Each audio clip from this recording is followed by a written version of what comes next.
Hello welcome back to my channel. അപ്പം ഞാനിന്ന് ചെയ്യാൻ വേണ്ടി പോകുന്നത് ലാസ്റ്റേ പറയുള്ളൂ എന്താണെന്ന് കേട്ടോ. അപ്പം ഞാനിവിടെ ഒരു ചീനച്ചട്ടി വെച്ചിട്ടുണ്ട്. അതിലേക്ക് കുറച്ച് എണ്ണ ഒഴിച്ചിട്ടുണ്ട്. നോർമൽ വെളിച്ചെണ്ണ തന്നെയാണ് കേട്ടോ എടുത്തിരിക്കുന്നത്. എന്നിട്ട് ഒരു 2 ഗ്ലാസ് നമ്മുടെ നെയ്ച്ചോറിൻ്റെ അരി ഉണ്ടല്ലോ, അത് കഴുകി വെള്ളമൊക്കെ ഊറ്റി വെച്ചതാണ്. എന്നിട്ട് ഈ എണ്ണ നന്നായിട്ട് ചൂടായി വരുന്ന സമയത്ത് നമുക്ക് അതിലേക്ക് ഈ അരി ഇട്ട് കൊടുക്കാം. നമ്മൾ നോർമൽ നെയ്ച്ചോറൊക്കെ ചെയ്യാറില്ലേ, അതുപോലെയാണ് നമ്മളിത് വേവിച്ചെടുക്കുന്നത്. പക്ഷേ അതിലത്തെ പോലത്തെ സാധനങ്ങളൊന്നും നമ്മളിതിൽ ചേർക്കുന്നില്ല. അതായത് നമ്മുടെ ഗ്രാമ്പൂ, കറുവപ്പട്ട, ഏലക്ക, മുന്തിരി, പിന്നെന്താ പറയുക, സവോള, അങ്ങനത്തെ കാര്യങ്ങളൊന്നും നമ്മളിതിൽ ചേർക്കുന്നില്ല. ഒന്ന് ജസ്റ്റ് എണ്ണ ഒഴിച്ചിട്ട് ആ ഒരു മെത്തേഡിൽ തന്നെ നമ്മുടെ ഈ അരീനെ ഒന്ന് വേവിച്ചെടുക്കുന്നു. അപ്പോൾ ഇത് നന്നായിട്ട് ഒന്ന് ഇളക്കി കൊടുക്കുക. അപ്പം എന്താ പറയുക, ഒരു ചോറ് മറ്റേ ചോറിൽ മുട്ടാതിരുന്നോളും. ഇനി നമുക്കതിലേക്ക് ഇത് വേകാൻ ആവശ്യത്തിനുള്ള വെള്ളം ഒഴിച്ചു കൊടുക്കാം. എന്നിട്ടൊന്ന് സൈഡിലൊക്കെ പറ്റിപ്പിടിച്ചിരിക്കുന്ന അരീനെയൊക്കെ നമുക്ക് ഒന്നും കൂടി ഇതിലേക്ക് ആക്കി കൊടുക്കാം. അപ്പോൾ ഇത്രയും വെള്ളം പോരാ, കുറച്ചും കൂടി വെള്ളം വേണം. അപ്പോൾ ഞാൻ അങ്ങനെ ഏകദേശം അതിൻ്റെ കുറച്ച് നല്ലോണം മുകളിൽ നിൽക്കുന്ന രീതിയിലാണ്, ആ ഒരു കണക്ക് വെച്ചിട്ടാണ് കേട്ടോ വെള്ളം ഒഴിച്ചിരിക്കുന്നത്. നമുക്ക് ഇപ്പം വേണമെങ്കിൽ ഉപ്പ് ചേർക്കാം, അതല്ല ഇതൊന്ന് തിളച്ച് കഴിഞ്ഞിട്ടായാലും നമുക്ക് ഉപ്പ് ചേർത്ത് കൊടുക്കാം. എങ്ങനെ വേണമെങ്കിലും ചെയ്ത് കൊടുക്കാം. അപ്പോൾ ഞാനിത് അടച്ച് വെച്ചിട്ടുണ്ട്. ഇത് നന്നായിട്ട് തിളച്ച് വന്നിട്ടുണ്ട്. അപ്പോൾ നമുക്കിതിനെ ഒന്നും കൂടി ഇളക്കി കൊടുക്കാം. അപ്പോൾ തിള വരുന്നവരെ നമ്മൾ ഫുൾ ഫ്ലെയിമിൽ വേണം ഇടാൻ കേട്ടോ. അതിന് ശേഷം തിള വന്നതിന് ശേഷം നമുക്ക് സിമ്മിൽ ഇട്ട് കൊടുക്കാം. പിന്നെ അവിടെ കിടന്ന് വെന്താൽ മതിയല്ലോ. അപ്പോൾ നമുക്ക് ഈ ഒരു സമയത്ത് ഉപ്പ് ചേർത്ത് കൊടുക്കാം. ഇനിയിപ്പോൾ കുറച്ച് എന്താ പറയുക, മൊത്തം വെന്ത് കഴിഞ്ഞിട്ട് നമ്മൾ ഉപ്പ് ചേർക്കുമ്പോൾ ചിലപ്പോൾ നല്ലോണം പിടിക്കണമെന്നില്ല. അപ്പോൾ അതുകൊണ്ട് കുറച്ച് വെള്ളമുള്ള സമയത്ത് തന്നെ ചേർത്ത് കൊടുക്കുന്നതായിരിക്കും കുറച്ചും കൂടി ബെറ്റർ. അപ്പോൾ നമുക്ക് ഉപ്പ് ചേർത്തിട്ട് ഒന്നും കൂടി ഇളക്കി കൊടുക്കുന്നു. എന്നിട്ട് നമുക്കിത് വീണ്ടും അടച്ച് വെച്ചതിന് ശേഷം നമുക്കിതിനെ ഫ്ലെയിം സിമ്മിലേക്ക് ഇട്ടിട്ട് മാക്സിമം എന്താ പറയുക, നമുക്ക് നല്ലോണം വേവിച്ചെടുക്കാം. അപ്പം ഇതിന് കുക്കറും കാര്യങ്ങളൊന്നും വേണ്ട. അരി വേവിച്ചെടുക്കാൻ വേണ്ടിയിട്ട് ജസ്റ്റ് ഇങ്ങനെ ചെയ്തെടുത്താൽ മാത്രം മതി കേട്ടോ. അതിന് കുക്കർ വെച്ചിട്ട് ബുദ്ധിമുട്ടേണ്ട ആവശ്യമില്ല. അപ്പോൾ ഇതാ നന്നായിട്ട് ആവിയൊക്കെ വരുന്നുണ്ട്. അതാ കണ്ടില്ലേ, നല്ലോണം വെന്തിട്ടുണ്ട്. അപ്പോൾ ഒന്ന് അടി പിടിച്ചിട്ട് നല്ലോണം ഇളക്കി കൊടുക്കാം. അപ്പോൾ ചോറ് നന്നായിട്ട് വെന്തിട്ടുണ്ട്. ഇനി നമുക്കിതിന് പ്രത്യേകിച്ചൊന്നും ചെയ്യാനില്ല. ഉപ്പൊക്കെ നോക്കിയ സമയത്ത് കറക്റ്റായിരുന്നു.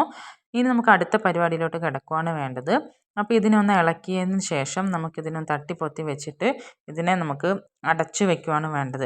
അതായത് നമുക്കിനി ഇതിൻ്റെ പരിപാടിയൊക്കെ കഴിഞ്ഞല്ലോ. അപ്പോൾ നമുക്ക് ബാക്കി പരിപാടിയുള്ളത് എന്താ പറയുക, ഇതിനെ അടച്ച് വെച്ച സമയത്ത് ഇത് കുറച്ചും കൂടി ഇരിക്കുമ്പം കുറച്ചും കൂടി അങ്ങ് വെന്തോളും. അപ്പോൾ നമുക്ക് അടുത്ത പരിപാടി നോക്കാം. ഒരു എന്താ പറയുക, കുഞ്ഞുരുളി വെച്ചിട്ടുണ്ട്. അതിലേക്ക് കുറച്ച് അധികം വെളിച്ചെണ്ണ ഒഴിച്ചിട്ടുണ്ട്. കുറച്ച് എന്തൊക്കെയോ പരിപാടിയുണ്ട്, അതുകൊണ്ടാണ് കുറച്ച് അധികം ഒഴിച്ചത്. അതിൽ നമ്മൾ ഒരു വലിയ പച്ചമുളക് കട്ട് ചെയ്തത് ഇട്ട് കൊടുത്തിട്ടുണ്ട്. ഇനി അതിൻ്റെ ആ ഒരു പച്ചയൊന്ന് മാറുന്ന വരെ നമുക്ക് ജസ്റ്റ് ഒന്ന് അതിനെ ഇളക്കി കൊടുക്കാം.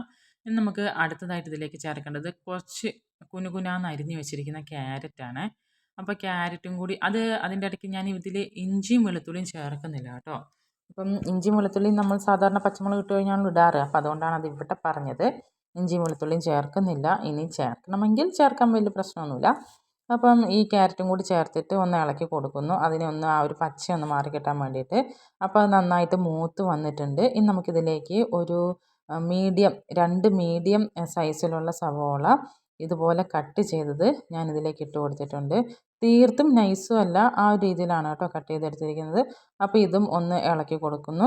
നമുക്ക് ഇതിലേക്ക് ആവശ്യത്തിന് ഉപ്പ് ചേർത്തിട്ട് പെട്ടെന്ന് ഇതൊന്ന് വഴറ്റി കിട്ടാൻ വേണ്ടിയിട്ട് നമുക്ക് കുറച്ച് ഉപ്പും കൂടി ചേർത്ത് കൊടുത്തിട്ട് ഇതിനെ ഒന്ന് ഇളക്കി എടുക്കാം.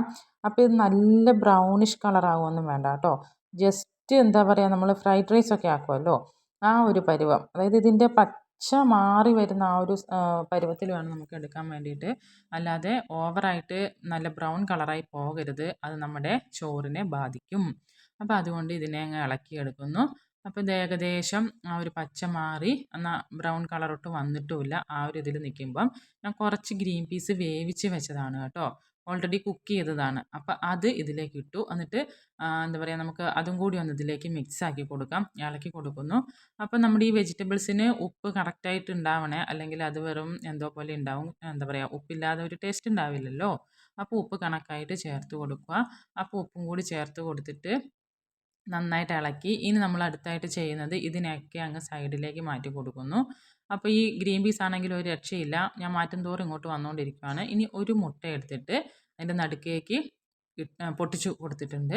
ഇനി നമുക്ക് അതിനെ ഒന്ന് എന്താ പറയുക, നമ്മൾ പൊരിക്കുന്ന പോലെ ആക്കുമല്ലോ, അതുപോലെ ഒന്ന് ഇളക്കി കൊടുക്കാം. അപ്പോൾ കുറച്ച് ഫുൾ ഫ്ലെയിമിൽ വെച്ചാൽ അത് പെട്ടെന്ന് നമുക്ക് അങ്ങനെ ആക്കി എടുക്കാൻ വേണ്ടിയിട്ട് സാധിക്കും. അപ്പോൾ അതങ്ങനെയായി വന്നിട്ടുണ്ട്. ഇനി നമുക്ക് അങ്ങനെയായി വന്നതിന് ശേഷം മൊത്തം വെജിറ്റബിളും ആക്കിയിട്ട് നമുക്ക് മിക്സ് ചെയ്തെടുക്കാം. ആദ്യമേ നമ്മൾ വെജിറ്റബിളായിട്ട് മിക്സ് ആക്കിയാൽ ഫുൾ വെജിറ്റബിൾസിലേക്കും ഈ മുട്ട അങ്ങ് തേഞ്ഞ് പിടിക്കും. അതെന്തോ പോലെ ആയിരിക്കും, നമുക്ക് എന്തോ ഒരു ഇത് ടേസ്റ്റ് ഉണ്ടാവില്ല. അപ്പോൾ ഇങ്ങനെ ആകുമ്പോൾ മുട്ട വേറെ തന്നെ നിൽക്കുകയും ചെയ്യും വെജിറ്റബിൾസിൻ്റെ കൂടെ. അപ്പോൾ ഇതാ ഇങ്ങനെ ആക്കിയിട്ട് മൊത്തം നമുക്കൊന്ന് ഇളക്കി കൊടുക്കാം.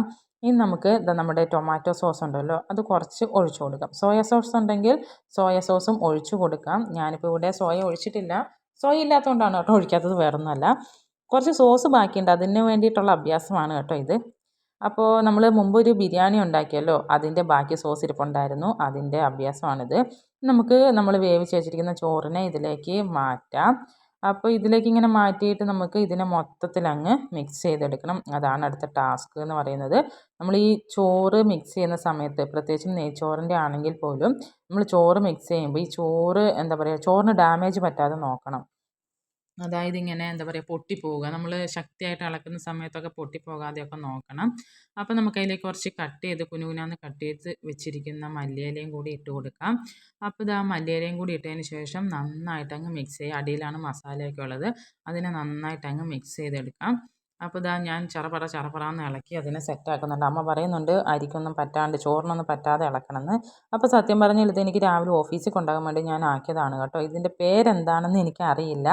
നമ്മൾ ഫ്രൈഡ് റൈസ് പോലെയുണ്ട്, അതേസമയം വെജിറ്റബിൾ ബിരിയാണി പോലെയും ഉണ്ട്. അപ്പോൾ അതുകൊണ്ട് തന്നെ ഞാനിതിന് പ്രത്യേകിച്ച് പേരൊന്നും ഇട്ടിട്ടില്ല. നിങ്ങൾക്ക് എന്തെങ്കിലും പേര് തോന്നുന്നുണ്ടെങ്കിൽ കമൻറ്റ് ചെയ്യാൻ മറക്കല്ലേ. അപ്പോൾ ഇതാ ഞാനെൻ്റെ ടിഫിനിലേക്ക് ഇത് മാറ്റി വെച്ചിട്ടുണ്ട്. വീഡിയോ ഇഷ്ടമായി സബ്സ്ക്രൈബ് ചെയ്യാൻ മറക്കല്ലേ.